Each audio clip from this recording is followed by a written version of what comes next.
क्या बात कर रहे हैं? यदि मैं डिलीवरी बेस्ड काम करता हूं, जितने का मैंने शेयर खरीदा है पूरा का पूरा यदि मैंने पैसा चुका दिया है तो फिर वो स्पेक्युलेटिव थोड़ी हुआ। पर वो 5 घंटों के अंदर में मैंने स्टॉक मार्केट की ऐसी कई लर्निंग सीखी जो मैंने किताबों में नहीं सीखी थी। और हमें समझ में आया कि पुट ऑप्शन हमारे लिए खर्चीला होता ही नहीं है। हर 5-7 साल के अंदर में एक बड़ा फॉल आता है और उसकी कॉस्ट पूरी की पूरी कवर हो चुकी होती है। और ये केवल इंडियन मार्केट में नहीं है, इसे हमने फिर यूएस मार्केट में टेस्ट किया, इसे हमने ऑस्ट्रेलियन मार्केट में टेस्ट किया, इसे हमने जापानीज मार्केट में टेस्ट किया। हर जगह पर कहानी वो की वही है। लर्निंग क्या मिली?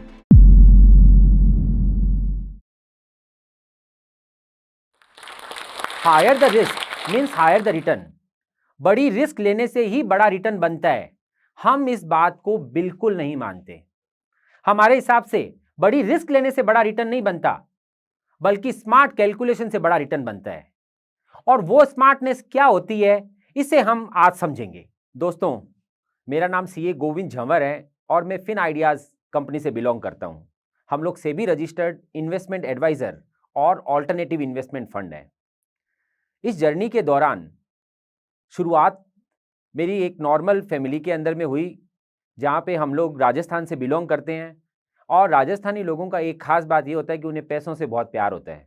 पैसा बढ़े भी और टूटे नहीं, ये दोनों चीज़ों के ऊपर वो खास ध्यान रखते हैं। सीए पढ़ाई के दौरान मैंने कई ऐसी लर्निंग सीखी जिससे हम पैसे को बहुत अच्छे से मैनेज कर सकते हैं। बॉम्बे जाकर के मैंने अपना सीए कंप्लीट किया। तो जब मैं शुरुआत में अपनी पढ़ाई कर रहा था कॉलेज के अंदर में और सीए की शुरुआत की आर्टिकलशिप थी जो मैंने सूरत में की थी, तो हम लोग वहाँ पे लाखों के फिगर्स के अंदर में नॉर्मली फिगर्स को चेक किया करते थे। और जब मुझे बॉम्बे का एक्सपोजर मिला तो गणित ऑल टुगेदर बदल गई। मैं देखने लगा कि कैसे करोड़ों के अंदर में, अरबों के अंदर में फिगर्स काम कर रहे हैं। तो उसके साथ अपने आप ही एक अट्रैक्शन जुड़ गया और फाइनली मुझे सिटी बैंक के अंदर में फॉरेक्स डेरिवेटिव्स का काम करने का मौका मिला। और जब मैंने डेरिवेटिव्स का काम देखा तो मुझे समझ में आया यही वो चीज़ है जिसे मैं ढूंढ रहा था। उस समय तक इंडिया में derivatives market, future options market नहीं आए थे। तब मैंने सीए के साथ साथ सीटीएम जो एक सीएफए का कोर्स था वो भी कंप्लीट किया। और वो करने के बाद में 2001 से मैं स्टॉक मार्केट के साथ जुड़ा हुआ हूँ। अपनी शुरुआत की जर्नी के अंदर में मैंने पहले जॉब किया, कॉन्सेप्ट सिक्योरिटीज़ में मैंने काम किया। और आज भी वहाँ के डायरेक्टर हेमंत भाई के लिए मेरे मन में एक अलग ही तरह का ग्रेटिट्यूड है। उनके कारण ही मैंने रिस्क को मैनेज करके कैसे बिजनेस को बढ़ाना होता है ये सीखा। उसके बाद जॉब करते करते फिर मैंने अपना खुद का सब ब्रोकिंग बिजनेस शुरू किया। सब ब्रोकिंग बिजनेस मेरा लगभग 2004 में शुरू हुआ। 2003, 4, 5, 6 ये एक ऐसा समय है जब धीरे धीरे मार्केट बढ़ता ही गया। तो बढ़ते मार्केट के अंदर में हर चीज चलती है और ब्रोकर को ये फील होता है कि उसके कारण पैसे बन रहे हैं। क्लाइंट धीरे धीरे पैसे बना रहे थे। We were also happy. Broking business की एक खास बात और है। ब्रोकिंग बिजनेस की खास बात यह है कि उसके अंदर इन्वेस्टर कुछ भी खरीदे या कुछ भी बेचे, ब्रोकर को तो हमेशा पैसे बनते ही हैं। इसलिए लाइफ एकदम इजी चल रही थी। फाइनेंशियली हम लोग एकदम अच्छे से प्रूडेंट थे। पर उसके बाद में आया ईयर 2008। 2008 एक ऐसा ईयर था जिस साल मार्केट ऑलमोस्ट 50% से ज्यादा टूटा और हमने देखे सभी इन्वेस्टर्स के पोर्टफोलियो एकदम ग्रीन से लाल हो गए। लगातार लोग लॉसेस कर रहे थे। खास तौर से फ्यूचर्स के अंदर में काम करने वाले इन्वेस्टर्स तो अपना पूरा मार्जिन खो चुके थे। और उनमें हमारे पास में कुछ ऐसे क्लाइंट्स थे जिन्होंने जितना पैसा ऑलरेडी इन्वेस्ट किया हुआ था वो पूरा का पूरा उनका जीरो हो गया था और हमें उनमें से सामने से पैसा लेने को आ रहा था। जिस दिन मार्केट ने लोअर सर्किट मारा था उस दिन मैं टर्मिनल पे नहीं था, बल्कि मैं क्लाइंट की ऑफिस पे बैठा हुआ था उससे मार्जिन का चेक लेने के लिए। और क्लाइंट बार बार मुझे ये समझा रहा था कि अभी मेरे बैंक में बैलेंस नहीं है, 2-4 दिन के अंदर में मैं आपको चेक दे दूंगा। और मैं उनसे बार बार यही फोर्स कर रहा था कि मैं चेक तो अभी लेके जाऊंगा, आपके अकाउंट में बैलेंस नहीं है तो कोई बात नहीं, आप मुझे पीडीसी दे दो। 10 बजे बैठे हुए मुझे ऑलमोस्ट दोपहर के 3 बजे तब जाकर के मुझे चेक मिला। मैं चेक लेके ही उठा। पर वो 5 घंटों के अंदर में मैंने स्टॉक मार्केट की ऐसी कई लर्निंग सीखी जो मैंने किताबों में नहीं सीखी थी। उस दिन मुझे समझ में आया कि रिस्क मैनेजमेंट केवल पढ़ने लिखने की बात नहीं है, बल्कि हर ट्रेड के साथ में उसे मैनेज करने की बात है। हम लोग लगातार ये सोचते रहे कि एक्सचेंज के सारे रूल्स फॉलो करने के बाद भी क्लाइंट के अकाउंट में तो हमें पैसे लेने को आ गए और उस समय पे जिम्मेदारी ब्रोकर की आ गई, तो हम ये क्या कौन सा बिजनेस कर रहे हैं। और मुझे बार बार ये फील होने लगा कि हम लोग यहाँ पर धूल मिट्टी के घर बना रहे हैं और एक छोटी से आंधी तूफान से ये सारे के सारे घर खत्म हो जाएंगे। और उस समय पे हमें समझ में आया इंपॉर्टेंस ऑफ प्रोटेक्शन, कि जो भी करेंगे प्रोटेक्शन के साथ करेंगे। तो सचमुच में क्या प्रोटेक्शन अवेलेबल है मार्केट में? तो यस, प्रोटेक्शन मार्केट में अवेलेबल है। इन्हें ऑप्शंस कहा जाता है। ऑप्शंस को खरीद करके हम एज गुड एज, जैसे हम कार खरीदते हैं और उसका इंश्योरेंस खरीदते हैं, वैसे ही हम अपने पूरे के पूरे पोर्टफोलियो को प्रोटेक्ट कर सकते हैं। और उसके बाद में हमने प्रोटेक्शन वाली स्ट्रेटेजीज को बनाना शुरू किया। अपने खुद के हमने एल्गोरिदम डेवलप किए, क्योंकि हमें यह अच्छे से समझ में आ रहा था कि आने वाला समय टेक्नोलॉजी का है। जितनी अच्छी आपके पास टेक्नोलॉजी होगी, क्लाइंट को उतनी ज्यादा अच्छी स्पीड, एक्यूरेसी और कंसिस्टेंसी मिलेगी। और टेक्नोलॉजी और रिस्क मैनेजमेंट, इन दोनों का कॉम्बिनेशन क्लाइंट को ग्रोथ देने वाला होगा। और धीरे धीरे हमने अपना वेल्थ एडवाइजरी का काम शुरू किया। वेल्थ एडवाइजरी के अंदर में हम लोग स्पेसिफिकली इंडेक्स में काम करते थे। सुनने में बड़ा अजीब लगता है कि इंडेक्स में काम करना क्या बड़ा काम है, पर इंडेक्स में काम करने की कहानी भी अपने आप में एक बहुत डीप है। ब्रोकिंग के बिजनेस के अंदर में हम लोग तो ब्रोकरेज अच्छे से कमा रहे थे, पर हमें हमेशा एक चीज का दर्द रहता था, और वो दर्द ये था कि हम कभी भी क्लाइंट को बहुत बड़ी वेल्थ बनाते नहीं देखते थे। 15, 20, 25 ट्रेड के अंदर वो पैसे बनाते थे, और 2-4 अनफेवरेबल ट्रेड आए नहीं कि बनाए हुए सारे प्रॉफिट उनके टूट जाते थे। तो अल्टीमेटली हमको ब्रोकरेज बनती थी, क्लाइंट वहीं का वहीं रह जाता था। और जब हम क्लाइंट से मिलते तो क्लाइंट हमेशा हमें यह कहता कि यार शेयर बाजार के अंदर में पैसा बनाना बड़ा मुश्किल है, पैसे बनते नहीं है। और उसके अलावा हमने जब भी कभी कोई प्रॉपर्टी वगैरह खरीदी है तो देर सवेर उसका प्राइस मिल जाता है, वहां पे हमें एप्रिसिएशन मिल जाता है। और बात हमें उनकी लॉजिकल भी लगती थी। हमारी खुद की फैमिली के अंदर में लोगों ने प्रॉपर्टी के अंदर में बहुत अच्छे पैसे बनाए थे, और हम हमेशा ये सोचते थे कि 8, 9, 10% का रिटर्न देने वाली प्रॉपर्टी के अंदर में लोग इतनी बड़ी वेल्थ बना लेते हैं, तो ये 13-14% का रिटर्न देने वाले स्टॉक मार्केट के अंदर में बड़ी वेल्थ क्यों नहीं बन रही है? तो एक पॉइंट तो अच्छे से समझ में आया कि मिस्टेक कहीं हमारे खुद के अंदर है, और वो मिस्टेक यदि सुधारी जाएगी तो 10% की जगह यदि हम 14% वाले मार्केट में चले जाएंगे तो ग्रोथ एक्स्ट्रा ऑर्डिनरी होगी। और फिर बोलते हैं ना, जहां चाय है वहां बिस्किट है। अच्छा, बिस्किट इसलिए बोल रहा हूं क्योंकि गुजरात के अंदर में चाय को बोलते हैं। तो पॉइंट आया कि जहां चाय है वहां राह है, और हम ढूंढते गए लगातार कि किस तरीके से हमारे को इक्विटी मार्केट के अंदर में कोई प्रॉपर्टी जैसा कॉन्सेप्ट मिल जाए। और फिर हमें समझ में आया द कॉन्सेप्ट ऑफ इंडेक्स। क्या है इंडेक्स? इंडेक्स इंडिया के टॉप 50 स्टॉक्स का एवरेज है, और वो टॉप 50 स्टॉक्स का एवरेज होने के कारण वो हमें ये श्योरिटी देता है कि वो कभी भी जीरो नहीं हो सकता। तो जो प्रॉपर्टी का पहला गुण था कि प्रॉपर्टी है तो वो कभी जीरो नहीं होगी, वो हमेशा के लिए है, तो वो पहला गुण हमें कोई इक्विटी के स्टॉक्स में नहीं मिला, वो हमें इंडेक्स में मिल गया। और दूसरा प्रॉपर्टी का ये गुण रह जाता है कि देर सवेर उसका भाव बढ़ जाता है। तो क्योंकि इंडेक्स मार्केट कैपिटलाइजेशन के ऊपर डिपेंडेंट होता है, मतलब जो कंपनी स्ट्रांग है वो इंडेक्स के अंदर होती है, और जो कंपनी कमजोर होती है वो अपने आप इंडेक्स से बाहर निकल जाती है। तो उसके कारण हमेशा टॉप 50 स्टॉक्स और वैल्यूएशन के टर्म्स में भी वापस टॉप होने के कारण देर सवेर इंडेक्स अपने आप हाई बनाते रहता है। तो हमारे लिए इंडेक्स क्या हो गया? हमारे लिए इंडेक्स वाइट की प्रॉपर्टी बन गई। और वो समय है जिस दिन हमें यह समझ में आया, हमने डायरेक्ट इक्विटीज में इन्वेस्टमेंट करना बंद कर दिया, and we are investing money only and only in index.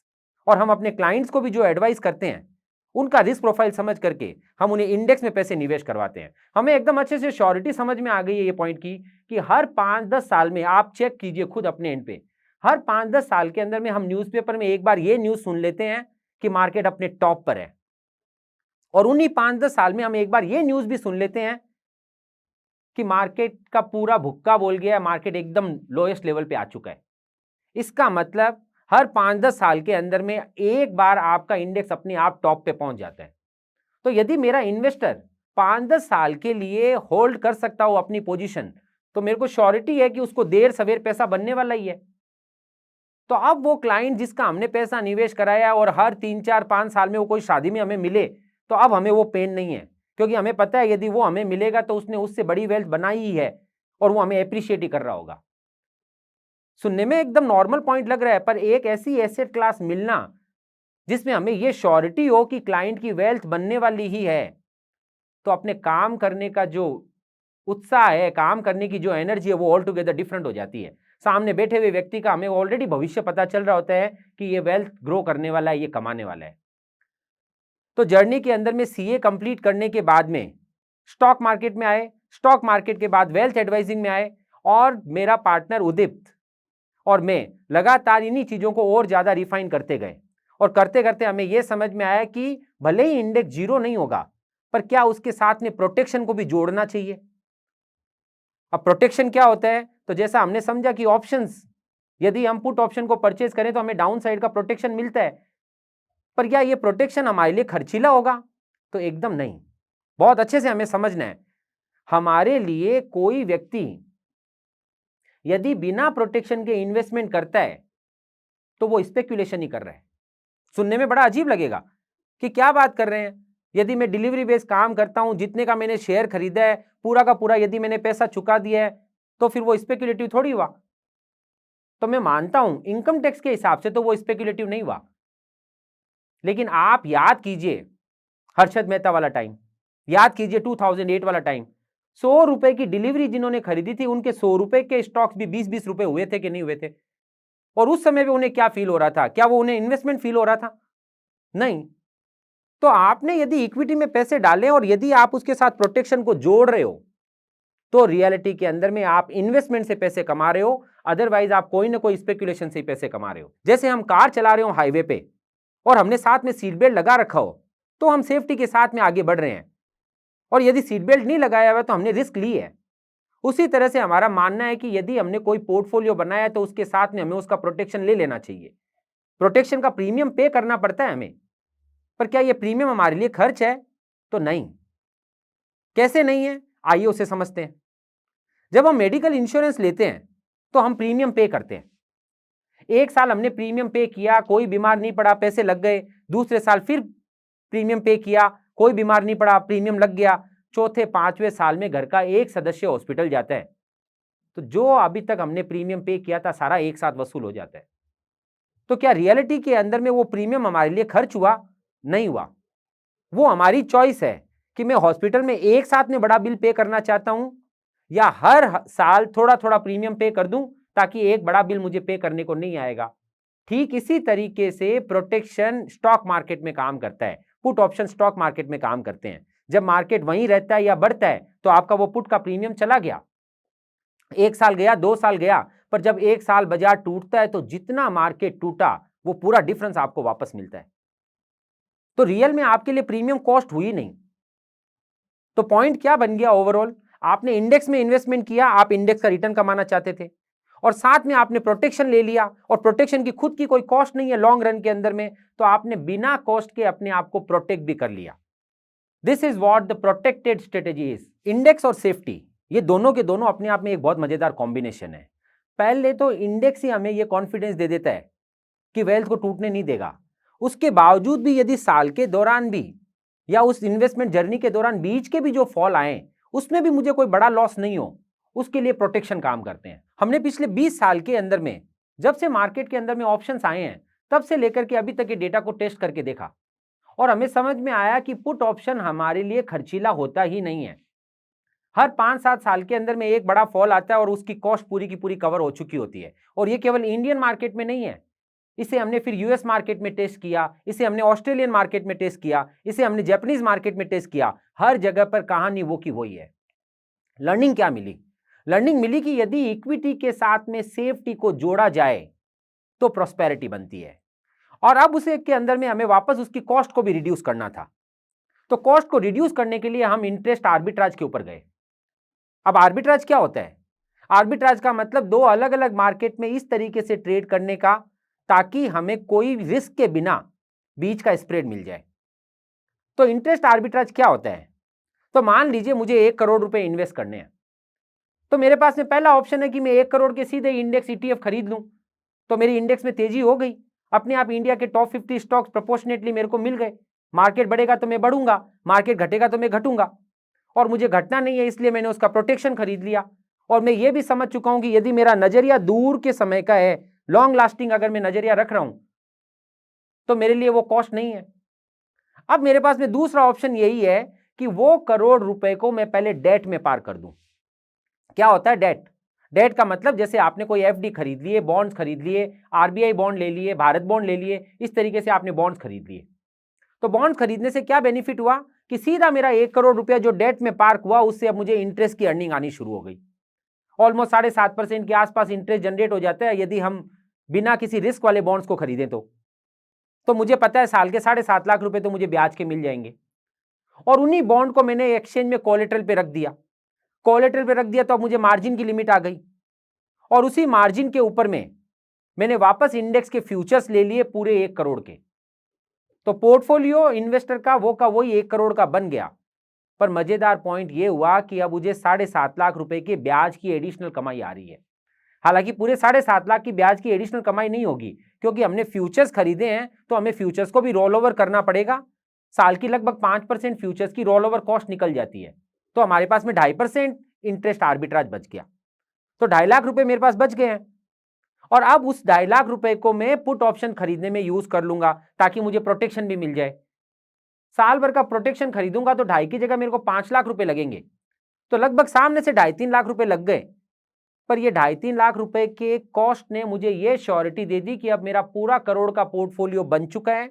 Market बढ़ेगा तो मैं पूरे करोड़ पे कमाऊंगा और यदि मार्केट घट गया तो मार्केट कितना भी टूटे मुझे केवल जो प्रीमियम मैंने नेट पे किया है 2.5-3 लाख रुपया वही मेरी मैक्सिमम रिस्क है। और वहां से ऑल टुगेदर प्रोडक्ट की एफिशिएंसी और बढ़ गई। तो एक अच्छे एडवाइजर की या एक अच्छे इन्वेस्टर की ये क्वालिटी होनी ही चाहिए कि उनका फोकस हमेशा ये रहना चाहिए कि वो अपनी कॉस्ट को कैसे रिड्यूस कर सकते हैं। और हमने यहां पर कॉस्ट को रिड्यूस करने के लिए डेट को यूज किया। वैसे इसके अंदर में टैक्स एस्पेक्ट को भी आपको ध्यान में रखना चाहिए और टैक्स को बचाने के लिए आप इक्विटी और डेट दोनों के कॉम्बिनेशंस को बना करके भी काम कर सकते हो। पर ओवरऑल सबसे पहला जो फोकस होना चाहिए वो था सेफ्टी, कि आपने अपने पोर्टफोलियो को प्रोटेक्ट भी कर लिया। और दूसरा था कि ओवरऑल मुझे ग्रोथ चाहिए तो मैं कोई डेट वाले फंड्स के अंदर ही नहीं बैठा हुआ था। सचमुच में हमने हमारे क्लाइंट्स को इक्विटी में इन्वेस्टमेंट करवाया क्योंकि हम चाहते थे कि ओवरऑल लॉन्ग रन में ग्रोथ मिले। तो इक्विटी के रिटर्न जनरेट हो गए और डेट की सेफ्टी मिल गई। सो ये था पूरा का पूरा कॉम्बिनेशन जिसके कारण ये प्रोडक्ट ने ओवरऑल लॉन्ग रन के अंदर में बहुत अच्छे रिटर्न जनरेट किए। शुरुआत जहां तक मैं बताऊं तो मेरे एक क्लाइंट जिन्होंने वही 2008 का टाइम और ऑलमोस्ट अपने मार्जिन का 70-80% पैसा वो लॉस कर चुके थे फ्यूचर्स की ट्रेडिंग में। और उसके बाद में उन्होंने ये डिसीजन लिया था कि अब मुझे स्टॉक मार्केट में काम नहीं करना है तो मुझे ये सारा का सारा पैसा एफडी कर दो। तो जब वो एफडी करना चाहते थे तो हमने उनको वापस मिले हम और हमने कहा कि आप जब उसे एफडी करना चाहते हो तो उसकी जगह पर आप इंडेक्स खरीद लीजिए और साथ में अपन प्रोटेक्शन ले लेते हैं। तो हम तो यही मान के चल रहे थे उस समय कि इंडेक्स खरीदा और साथ में प्रोटेक्शन ले लिया तो ओवरऑल एफडी जैसा ही रिटर्न बचेगा, कोई खास बात नहीं है। पर मजेदार पॉइंट उस समय पे हुआ जब मार्केट के अंदर में फ्लक्चुएशन आने लगे और हमें समझ में आया कि पुट ऑप्शन जो हम प्रोटेक्शन जिसे कहते हैं वो केवल हमें डाउन साइड का प्रोटेक्शन ही नहीं देता है बल्कि उसके साथ में वो हमें नीचे के लेवल के ऊपर में यूनिट्स बढ़ाने की अपॉर्चुनिटी भी देता है। क्या होता है ये? मान लीजिए आपने 1 करोड़ का पोर्टफोलियो बनाया और साथ में आपने पुट ऑप्शन खरीद लिए, प्रोटेक्शन ले लिया और मार्केट आधा हो गया। ऐसा नॉर्मली नहीं होता है पर एक एग्जांपल के लिए अपन ले रहे हैं ताकि अपने को समझ में इजीली आए। मार्केट आधा हो गया तो आपका पोर्टफोलियो 1 करोड़ का 50 लाख हो गया होगा। तो जो पुट ऑप्शन आपने खरीदा है वहां पे आपको 50 लाख रुपए वापस मिलेंगे। कई बार ये क्वेश्चन रहता है इन्वेस्टर्स को कि क्या पुट ऑप्शन जितना मार्केट टूटेगा उतना पूरा डिफरेंस देगा? तो यस, वो पूरा डिफरेंस देगा। इनफैक्ट कोरोना के टाइम पे क्रूड ऑयल नेगेटिव में चला गया था तो नेगेटिव तक का डिफरेंस उसने दिया। तो आपको पुट ऑप्शन से जो 50 लाख रुपए वापस क्लेम के मिले उसका क्या करेंगे? तो फिर से वो री इन्वेस्ट करेंगे। तो इसका मतलब क्या हुआ फ्रेंड्स? पुराना पोर्टफोलियो 1 करोड़ का 50 लाख हुआ है पर अब मुझे उसी बिजनेस के पैसे से नए 50 लाख का नया पोर्टफोलियो बनाने की अपॉर्चुनिटी मिल गई और मेरे पास में मेरी क्वांटिटी डबल हो गई। इसका मीनिंग पता है क्या हुआ? मान लीजिए ये हॉल जहां पर अभी अपन सब खड़े हैं उसकी कीमत 1 करोड़ रुपए है। कल को इसकी कीमत यदि 50 लाख हो जाए तो बाजू वाला हॉल भी हमारा हो गया। तो ये काम करता है पुट ऑप्शन। तो प्रोटेक्शन ने अपने को डाउन साइड की रिस्क को भी खत्म करने का मौका दिया, साथ ही साथ में अपने यूनिट्स को बढ़ा देने का भी मौका दिया। तो ये दोनों के दोनों कॉम्बिनेशन से हमें यूनिट्स बढ़ाने का मौका मिल गया। तो हम ये समझ करके क्लाइंट को इन्वेस्ट कराए, लेकिन जब ये क्वालिटी हमें समझ में आई कि ये यूनिट्स भी बढ़ा देता है तो ओवरऑल हमने देखा लॉन्ग रन के अंदर में उनकी वेल्थ बनती जा रही है। 2014 से हम ये काम कर रहे हैं और हमने यहां पर लोगों को करोड़ों रुपए का प्रॉफिट बनाते देखा है और उसके कारण हमारा कॉन्फिडेंस और बढ़ता जा रहा है। तो स्टॉक मार्केट के अंदर में यदि वेल्थ बनानी हो तो उसके लिए कॉन्फिडेंस का भी खुद का एक इंपॉर्टेंट रोल है और कॉन्फिडेंस किताबी ज्ञान या यूट्यूब सुनकर के नहीं आता है। कॉन्फिडेंस आता है एक्सपेरिमेंट करने से, एक्सपीरियंस गेन करने से।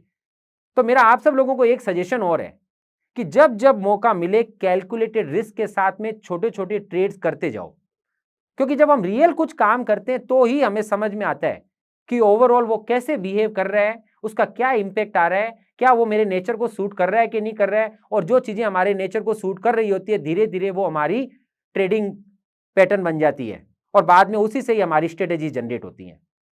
तो हमेशा कैलकुलेटेड रिस्क लीजिए, कैलकुलेटेड रिस्क लेकर के छोटे छोटे एक्सपेरिमेंट कीजिए, उस एक्सपेरिमेंट से हम बहुत कुछ गेन करते हैं। This is what we also follow friends. इसके साथ साथ में मैं कंसिस्टेंसी के ऊपर बिलीव करता हूं। कंसिस्टेंसी का मतलब जो भी करो भले ही छोटा छोटा करो पर वो रेगुलर करो। क्लाइंट से भी लगातार इंटरेक्ट करते जाओ, क्लाइंट्स को लगातार मिलो, लगातार अपनी स्ट्रेटेजी के अंदर में और क्या एफिशिएंट वे में काम किया जा सकता है उसको ढूंढते रहो। कभी भी ये मानने की जरूरत नहीं है कि अब आपकी स्ट्रेटेजी एकदम परफेक्ट हो गई है, क्योंकि परफेक्ट जैसी चीज स्टॉक मार्केट में और लाइफ में कुछ होती नहीं है। हमें अपने आप को लगातार इंप्रूव करते रहना होता है। और मैं बहुत श्योर हूं कि आप भी अगर ये वीडियो सुन रहे हैं तो इसका मीनिंग यही है कि आप भी कुछ नया सीखना चाहते हैं और होपफुली मैं कुछ इस तरीके की क्वालिटीज ही आपको ऐड करने की कोशिश कर रहा हूं। और मैं इसके लिए जॉश स्टॉक का भी खूब खूब धन्यवाद अदा करता हूं। उन्होंने इतना जबरदस्त एक प्लेटफॉर्म बनाया जिसमें करोड़ों लोग इसका बेनिफिट ले पा रहे हैं, लगातार नई नई चीजों को सीख पा रहे हैं। अलग अलग ट्रेडर्स, अलग अलग इन्वेस्टर्स और अलग अलग लोगों के एक्सपीरियंसेस से हमें सीखने को मिल रहा है। मैं खुद इसका रेगुलर व्यूअर हूं तो मुझे इससे बहुत अलग तरीके की लगातार एनर्जी मिलती है। So thank you Josh stock for this kind of activity. Hello जोश स्टॉक्स स्टॉक मार्केट फैमिली। जोश स्टॉक्स ने हमारे लिए एक ऐप बनाई है जहां हम अपने फेलो ट्रेडर्स से बात कर सकते हैं और शायद एक दूसरे से सीख सकते हैं। हम क्या ट्रेडिंग पोजीशन लेने की सोच रहे हैं, हमारा आज का दिन कैसा गया, प्रॉफिट किया तो कैसे, लॉस किया तो कैसे। ऐप का लिंक डिस्क्रिप्शन में है। जोश फैमिली में हम लाखों करोड़ों जन हैं और हम सब भाई हैं, एक साथ हैं। अब हमें इस जर्नी में लोनली फील करना नहीं पड़ेगा।